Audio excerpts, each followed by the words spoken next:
आदमी ने देखा कि वह और पत्नी खाना खत्म करने वाले हैं, लेकिन बेटे ने एक निवाला भी नहीं खाया।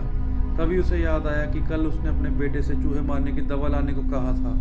उसी पल उसे शक हो गया।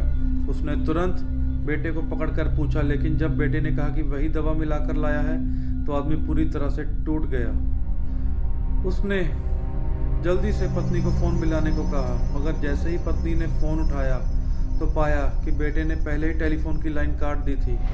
आदमी बेटे पर झपटने ही वाला था कि अचानक उसके पेट में तेज दर्द उठने लगा और अगले ही पल उसके मुंह से तरबूज का रस फूटकर बाहर निकल आया।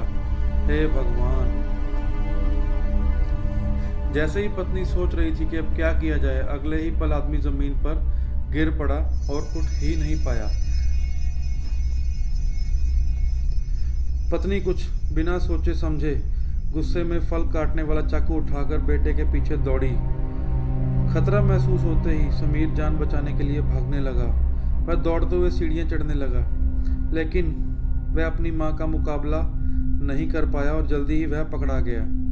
मां उससे इसके बारे में पूछने ही वाली थी कि आखिर उसने यह क्यों किया, तभी अचानक जहर का असर मां पर हो गया और वह वहीं लड़खड़ाकर गिर गई।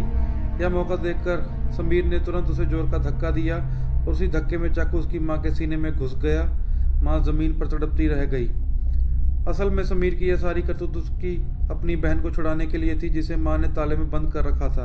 वह चाबी लेने ही वाला था कि तभी मां अचानक आखिरी बार होश में आई और कांपती आवाज में चेतावनी दी, तेरी बहन इंसान नहीं, वह तो एक दानव है।